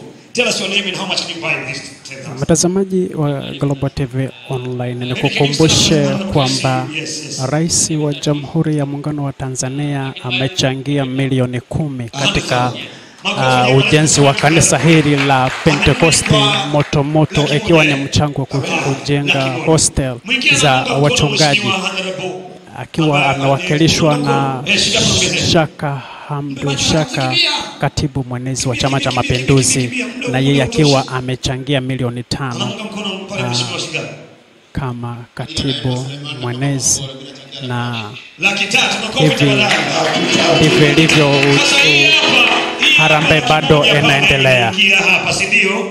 1,000 na 10,000 ba. Alafu pale 300,000 na 10,000 hapa, si ndio ndugu zangu? Naenda hapa mnahesabu Asante sana, nafuatia pale. Thank you so very much. You hate me. I'm going this way. Wanaongea pale vijana Anayefuatia pale. 10,000. How much can you buy this one? Yes. Please. Yes. I'm selling this one. Don't worry. Whatever the amount you have. Kwa heshima mheshimiwa mgeni rasmi, Honorable Shaka. Yes. How much? $50. Makofi, $50. $50 na kimoja na kitu sindio? Jamani, $50. Piga mahesabu hapa, inaingia hapa. Jamani, $50 zilisha mara 2, 1,000 na kitu hivi, si ndio 1,000 na kitu na 10,000 juu hivi baba wanahesabu. Wanahesabu, natuambia mwambie gracious ndio. Anayefuatia please, could you please? Yes. How much are you buying my 10,000? Yes. The first person bought did 500,000. What about you? 1,000,000. Makofi jamani, 1,000,000. 1,000,000 na 10,000 inaingia hii hapa. Asante sana. Anayefuatia. Thank you so very much. Dada yangu namjua, hawezi kuniangusha kabisa. Akina mama oye. Akina mama wa Yesu oye. Mgeni rasmi Shaka oye. Mama Samia Suluhu Hassan oye. Alipotoa Mama Samia Suluhu Hassan, mama wa kwanza kumuunga mkono mheshimiwa rais huyu. Makofi kwa kina mama. Si wa kwanza, wa pili, wa tatu wewe. Wewe watatu. Haya, karibu sana. Asante, Bwana Yesu asifiwe. Amen. Unaitwa nani? Naitwa Fortunata Shida Mageni. Unamunga mgeni rasmi kwa hii shilingi kwa shilingi 50,000. Makofi tafadhali. Mgeni rasmi amekuwa kwa shilingi 50,000 ukijumlisha 50,000 na hii 10,000 60,000. Makofi tena jamani. Nava satana malozi lezi. Haya anayefuatia kile mtoto wetu yule mtoto wetu. Lakini yeye anatoa kitoto Anza kwa ni bosi mtoto huyu sio? Yes, Bwana Yesu asifiwe. Karibu sana. Unamunga mgeni rasmi unanunua shilingi ngapi kwa mgeni rasmi 10,000? Kwa jina lake sina mengi. Lakini natoa 50,000. Makofi jamani, makofi. Anamunga mgeni rasmi 50,000 kwa inakuwa 60,000. Inaingia hapa. Anayefuatia jamani msaidieni huyu hapa. Maana inabidi iende tunachelewa. Mike iende hii. Hamna mtu mwingine kwa anachukua zafanya analeta huko. Amina. Yes. Na iwe hivyo. Yes. Anayefuatia. Haleluya. Unanunua kwa shilingi ngapi kumunga mgeni rasmi? Jina lako nani? Unanunua kwa shilingi ngapi hii? Majina anaitwa Yakima Sangawisha Mpaja kwa niaba ya serikali ya mtaa Boko. Wewe ni nani? Rudia tena. Kwa majina anaitwa Yakima Sangawisha Mpaja kwa niaba ya serikali ya mtaa Boko. Piga makofi kwa serikali ya mtaa Boko. Wamekuja kuunga mkono mheshimiwa Shaka. Makofi kwa serikali 50,000. Amenunua 50,000 shilingi 50,000 60,000 hiyo imeenda. Hii hapa. Anayefuatia makofi kwa kina mama, namjua huyu. Hawezi niangusha kabisa. Amina. Bwana Yesu asifiwe. Amen. Naitwa Lilian John. Nampenda Mungu. Ninaomba kuchangia kwa shilingi 50,000. Makofi tafadhali. 50,000 60,000 hii hapa. Kanunua kwa shilingi 50,000. Anayefuatia la satana moto uzilia. Bwana Yesu asifiwe. Amen. Ndio Kaben Kasidi mwenyekiti wa Taira Boko. Chama kinachangia 100,000. Makofi chama kimenunua mgeni rasmi 100,000 hii hapa, 100,000 na 10,000 inaingia hapa. Twende. Anayefuatia wanaongea hapa. Bwana Yesu asifiwe. Amen. Kwa jina naitwa Jessica Mkumba, katibu UWT kata Abu. Ngoja. Mheshimiwa mgeni rasmi katibu UWT. Makofi jamani kwa UWT. Karibu mama. Makofi tafadhali 100,000 na 10,000 imenunuliwa hii hapa. Hapo ime. Asante wasalimia kina mama wote huko.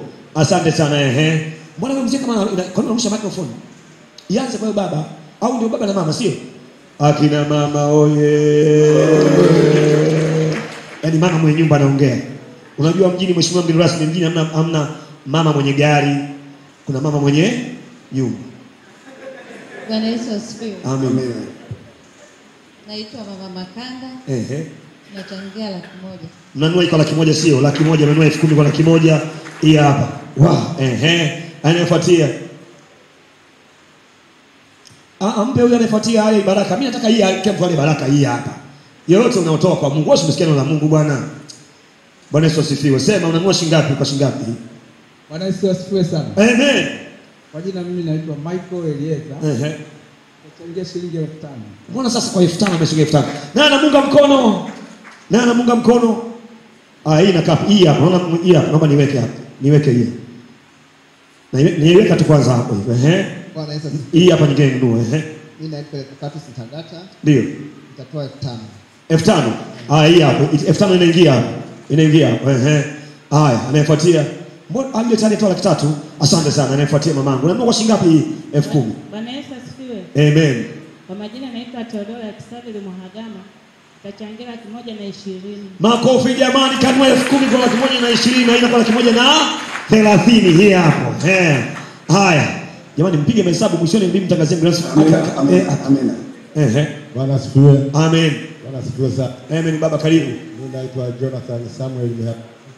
Nachangia shilingi 50,000. Makofi kwa baba. 50,000 amenunua inakuwa 1,000 ngapi? 60. Mruke huyo mama, mruke tayari mama akashachangia 60,000. Huyo ana afya ya kutosha. Bwana asifiwe mtumishi wa Mungu. Tena kipara kama mimi. Haleluya. Bwana Yesu asifiwe. Amen. Mimi sijabeba hela lakini naahidi. Ahidi unanunua shilingi ngapi 10,000? Kwa niaba ya Chama cha Mapinduzi na Mheshimiwa Rais, kwa sababu ni uzao wa Chama cha Mapinduzi. ni mwenyekiti wa wenye viti wilaya Kinondoni. Ngoja, makofi, namjua, makofi. Nimefanya kikao juzi, maana mheshimiwa rais anatuelekeza kufanya kazi na serikali kuanzia wapi? Chini, kutekeleza ilani ya chama. Mheshimiwa mgeni rasmi, juzi nilikuwa nao chini kwangu pale. Huyu ni mwenyekiti maarufu kweli Dar es Salaam. Hata anaonekana sana chama, unaona, yani yuko vizuri yani. Haya, chama mwenyekiti wa wenye viti shingapi? Kwa mheshimiwa rais itachangia 100,000. Makofi tafadhali kwa mwenyekiti wa wenye viti. Lakini kwa sababu bosi wangu ndo mwendesha hii harambee, kwa niaba yako utachangia 100,000 tena. Haya, makofi tafadhali. 210,000 hiyo tutaongezea mimi na yeye, naweka. Mwenyekiti wa wenye viti, mheshimiwa mgeni rasmi, unajua itokea kitu hao jamaa bana na mambo hawa. Labda niseme mbele yako, akaniambia mheshimiwa DC, sisi tunataka tuanze kupata mkopo, haiwezekani tuanze kupata mkopo. Tukarekebisha. Aliposema tukaingiza fedha zao kwenye akaunti na sasa unaweza kupokea mkopo. Nitamka pale. Kwa niaba ya mheshimiwa rais, makofi kwa mwenyekiti wa mwenye viti. Ndio leo anachekelea kwa kutekeleza ilani. Mwenyekiti asante sana. Anayefuatia? Jamani, bakiza 2 tu, hapa 2. Bwana Yesu asifiwe. Amen. Kwa jina naitwa Alex Pahula. Ndio. Nitainunua hiyo hela kwa shilingi 10,000. Makofi tafadhali, 10,000 jumla 20,000 na dumbukia hapa hivi. Asante sana, Mungu akubariki sana. Anayefuatia pale. Mzee unatuchelewesha. Yesu ana spidi, anataka wale wanaotoa hii mbegu ili au tayari. Huyu alishasema mama. Unaongezea nyingine tena. Huyu bado. Yesu asifiwe. Haleluya. Kwa niaba ya mkurugenzi wa Jasi Bwana Jonas Sindabaha. Yes. Tunatoa shilingi 300,000. 300,000, kanunua 10,000 kwa 300,000. 300,000 na 10,000 hii hapa. Kwa niaba ya mheshimiwa mgeni rasmi, mheshimiwa Shaka. Mamangu asante, Mungu akubariki sana. Anayefuatia. Mbona kama unaruka hivi watu pale? Bwana Yesu asifiwe. Ngoja. Kwani wale wataka hii baraka ya kuchukua yeye? Usiwaruke bwana.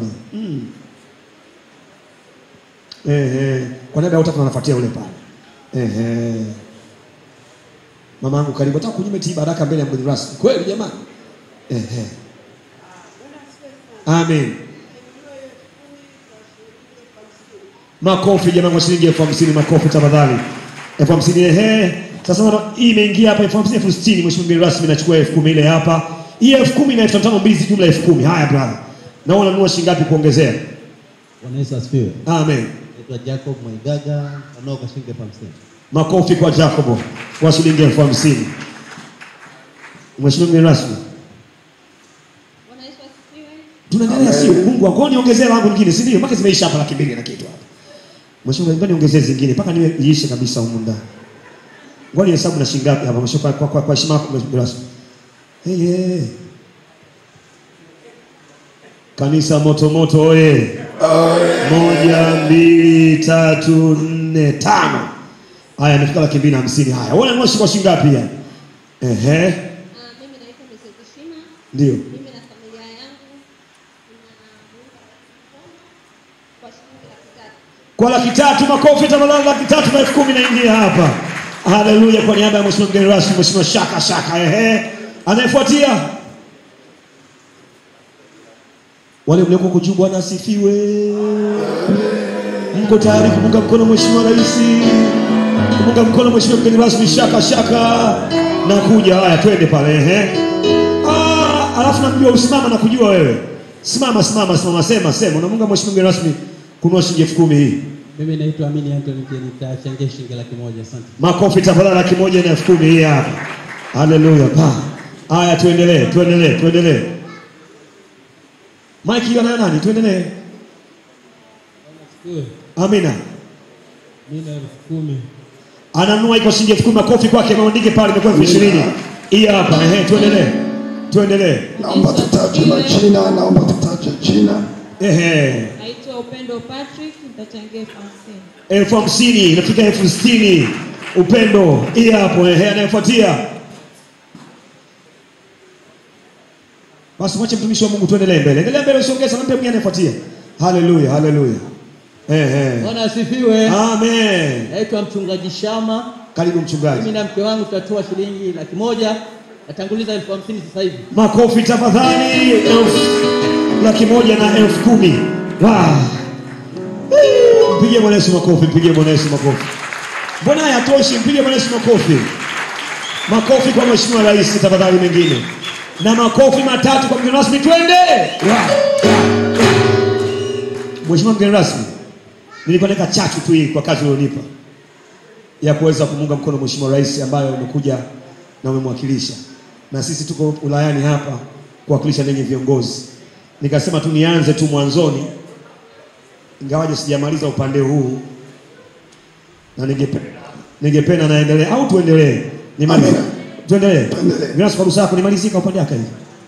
Kwa sababu aka ka upande aka ka upande aka. Ndio sasa na hesabu anaangalia.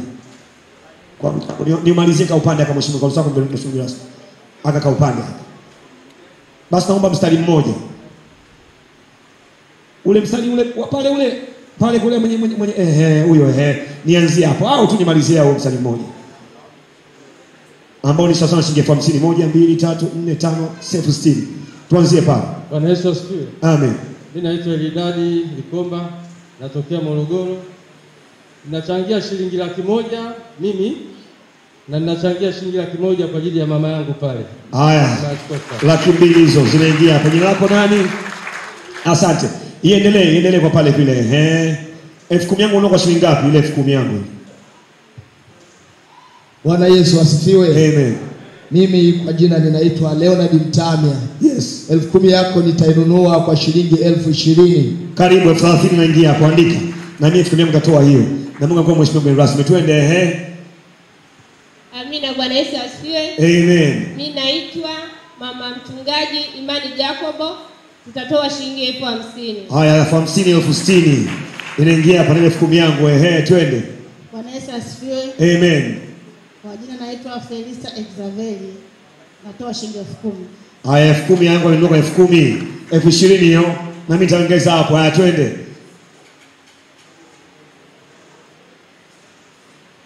Twende mzee mtumishi wa Mungu. Twende mtumishi wa Mungu. Tukoe muda binafsi na mambo mengi.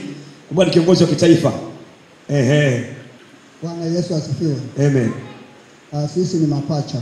Mapacha Basi mapacha msimame. Kweli hata pua zinafanana. Sisi ni mapacha.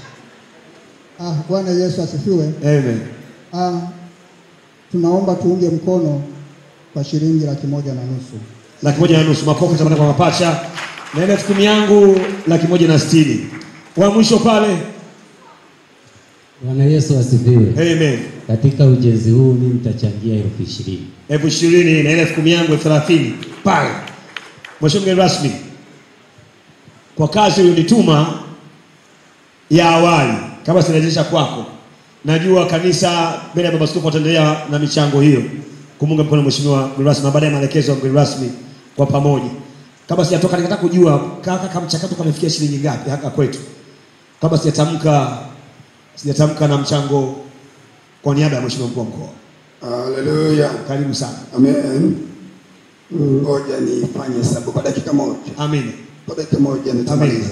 Amen. 3,900,000. Wakati anafanya hesabu na baadaye hapa mimi namrejeshia Mheshimiwa mgeni rasmi. 1,600,000, 2,000,000, 2,200,000, 2,500,000, 2,700,000, 3,000,000, 3,200,000, 3,500,000, 6,000,000, 4,000,000, 4,800,000, 500,000 na 200,000. Makofi kwa Bwana Yesu, makofi kwa Bwana Yesu. 500,000 na 200,000. Haiwezi kuwa imeisha katika ifike 6,000,000. Ifike 6,000,000 ndio nimrudishie mgeni rasmi. Ataniuliza kweli si hivi nataka kukaa mjini au? Watakao nisaidia ifike 6,000,000, 500,000 na 200,000. Ili ifike 6,000,000. Askofu hapa anasema 100,000 askofu. 100,000, 500,000 na 300,000. Makofi kwa baba askofu pale. Mwingine nisaidie mwingine. Ndio twende pale. 200,000, 500,000, 500,000 ngapi imefika? 500,000. Makofi jamani, imebakia 500,000. Kabla sijamwisha mgeni wangu imebakia 500,000. Mwingine kulisha mama anamweleza mwanae pale. Wachungaji wale wanaowakilisha matawi watamke alafu. Ili ifike 6,000,000 nimrudishie Mheshimiwa mgeni rasmi Mheshimiwa Shaka. 500,000 na 500,000. Kanisa la Kipunde shilingi 100,000. 100,000, 500,000 na 600,000. Pale pale milioni 600. Milioni 5,600,000. Kanisa la Namuhanga 200,000. Milioni 5,708,000. Ibakia 3. Tanga Pale mjini, yule pale. Tanga mjini 2,250,000. 2,250,000. Milioni 5, milioni 6,100,000. Si ndio Amina. Milioni 6,100,000 haya. Kuna mkono pale mama si ndio Mchungaji Grace kutoka kanisa la Muheza 100,000. 100,000, milioni 6,200,000. Zinaenda hizo Mwangalizi wa makanisa ya Kasulu mkoa wa Kigoma. Mimi binafsi 100,000. Kituo ninachokiangalia 100,000. Haya, milioni 6 laki ngapi? 4. 4. Okay, mpaka tufike milioni 7 sasa ndio nitoke nikabidhi mgeni rasmi. Ikifika tu milioni 7 narudisha mgeni rasmi. Mwangalizi Isaya Ruhamba kutoka makanisa ya Kigoma, kituo cha Kandaga 100,000. 100,000, milioni 6 na laki 5. 500,000 sio? Milioni 500,000 sawa. Mchungaji wa Mbagala na hili 100,000. Milioni 6,600,000. Kuna mkono kule. Aya, aseme kwanza huyo bwana mpapa. Kuna kule. Milioni 6,600,000. Ifika milioni 7. Mchungaji Emmanuel Filipo kutoka Mngeta Morogoro 100,000. Milioni 6,700,000. Mchungaji Neema Peter ule vikao PMC 100,000. Milioni 6,800,000. Milioni 6,800,000. Mchungaji kutoka Dodoma 100,000. Naam. Mchungaji kutoka Dodoma 100,000. Milioni 6,900,000. Milioni 6,900,000. Kuna mkono ule pale hapa afule pale mkono mwingine. Bwana Yesu asifiwe. Amen. Mchungaji kutoka Singida achangia 100,000. Milioni 6,900,000. Kuna uko pale vile.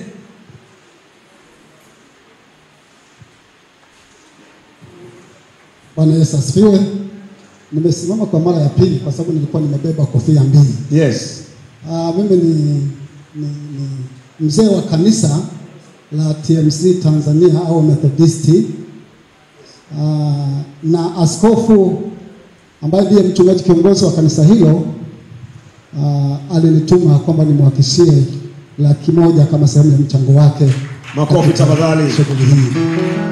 Na mimi mwenyewe naomba niongeze kwa sababu ile ilikuwa ni kununua ile 10,000. Yes. Sasa mimi nilijua kwamba labda baada ya kununua 10,000 tukimaliza tutaenda kwenye shughuli nyingine ya kuahidi. Sasa nikaona sasa kumepita ndio hiyo. Na mimi naongeza 40,000. Haya, tufika milioni ngapi? Milioni 7 tayari, si ndio Milioni 7 na ngapi? 40,000. Milioni 7 na 100,000. Haya, tujipigie makofi wote. Piga makofi wote. Milioni 7 na 100,000. Jamani, ndio kwanza tunaanza. Hii ilikuwa ni chachu ya mheshimiwa mgeni rasmi, mheshimiwa Shaka. Makofi kwa mheshimiwa mgeni rasmi. Na tutaendelea tena kwa maelekezo ya mheshimiwa mgeni rasmi. Mheshimiwa mgeni rasmi, mimi naomba nitamke sana kwa niaba ya mheshimiwa mkuu wa mkoa. Hii ya kununua ile 10,000 ile ambayo imekuwa hapa ilikuwa ni chachu tu ya kwanza kutokana na maelekezo ya mheshimiwa mkuu wa mkoa. Kwa niaba ya mheshimiwa mkuu wa mkoa, naomba sisi kama wilaya ya Kinondoni sisi tutachangia mbali na ile ambayo tumechangia mara ya kwanza ambayo imeingia hapo hivyo. Tutachangia milioni 1 kumunga mkono. Kwa hiyo tumezungusha hapo milioni 7. Baada ya kusema hayo, naomba nirejeshe kwa mheshimiwa mgeni rasmi kipengele tulipa mheshimiwa mgeni rasmi kwa ufupi. Tumepata hivyo, alafu tuendelee na michango sasa. Tuendelee tena. Baada ya maana hatujaangusha watu wote bado. Amina. Ndio ile kwa ufupi mheshimiwa mgeni rasmi, waheshimiwa wamenipa sisi kama wakilishi wako wilaya Kinondoni, naomba kurejesha kwako maelekezo yako mengine. Karibu sana mheshimiwa Shaka. Makofi tafadhali kwa mheshimiwa mgeni rasmi. Asante sana mheshimiwa mgeni rasmi. Mwaka gani?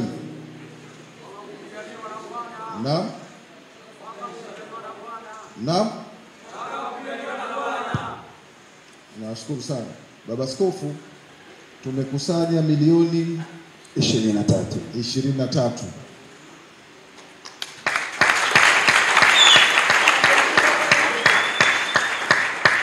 Kwanza nichukue fursa hii kuwashukuru wale wote walioguswa na mioyo ya kuunga mkono jambo hili, kwa kuanzia na Mheshimiwa Rais wa Jamhuri ya Muungano wa Tanzania, waumini ambao mmefika leo katika ibada hii, Mheshimiwa mkuu wa mkoa na na mkuu wa wilaya, lakini pamoja na wageni wetu ambao nao wamejumuika siku ya leo, mbarikiwe sana. Lakini nadhani kwa maelekezo, huu sio mwisho wa harambee hii. Milango iko wazi kwenye ofisi za wahusika kwa ambaye ataguswa kile ambacho amekitoa na akahisi kwamba kuna cha ziada anaweza akakiongezea, basi tufike tuwasilishe. Niwaahidi kwamba mimi mmoja nitakuwa balozi mzuri sana wa kwenda kuwatafutia huu mfuko ili kuunga mkono jitihada hizi ambazo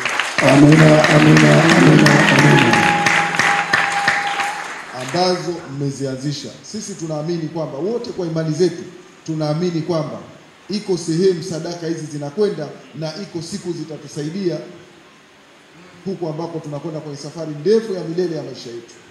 Niendelee kuwashajihisha, niendelee kuwaomba, tuendeleeni kwa wamoja. Kidole kimoja hakivunji chawa.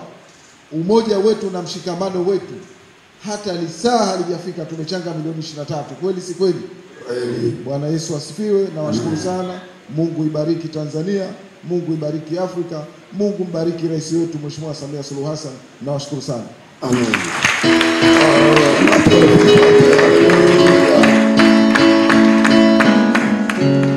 Nami naomba sasa tuketi.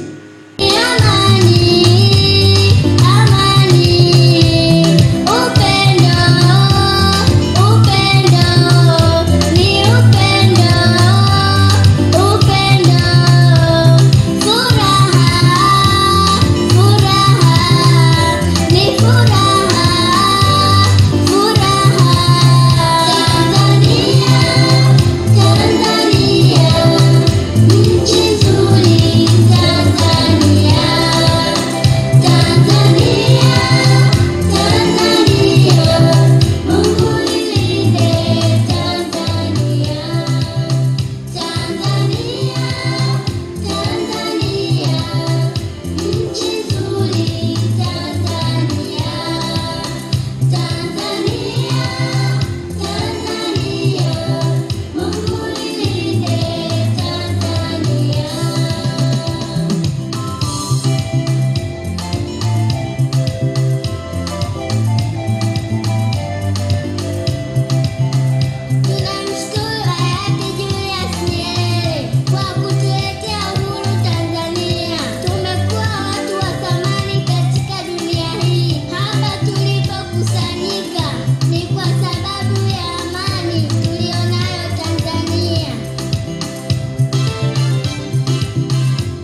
Haleluya, amani kwa Tanzania.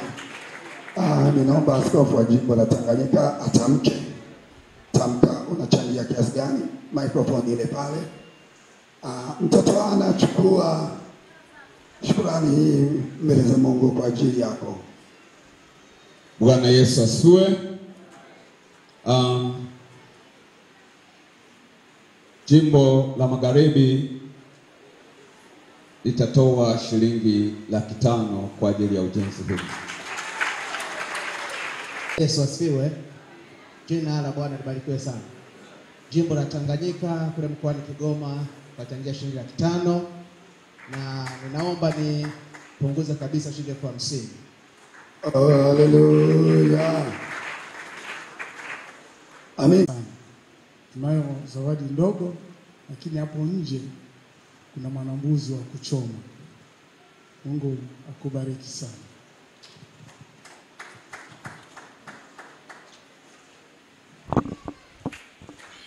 Mtazamaji wa Global TV, ni wakati sasa mgeni rasmi wa tukio hili akipokea zawadi kutoka kanisa hili la Pentecoste Moto Moto, yakiwa ni shukrani kwa kuongoza shughuli hii ya leo. Nikukumbusha kwamba tukio hili lilikuwa live hapa Global TV, na sasa tunaelekea kwenye picha maalum ikiwa wamekaa viongozi mbalimbali.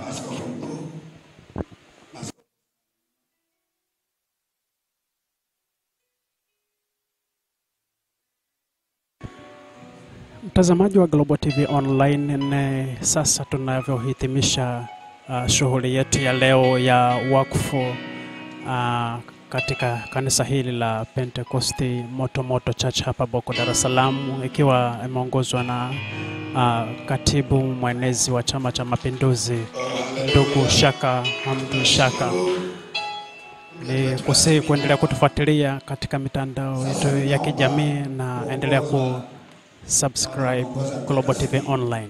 Naitwa Steven Nchimbi, nyuma ya kamera ipo Hussein Manane.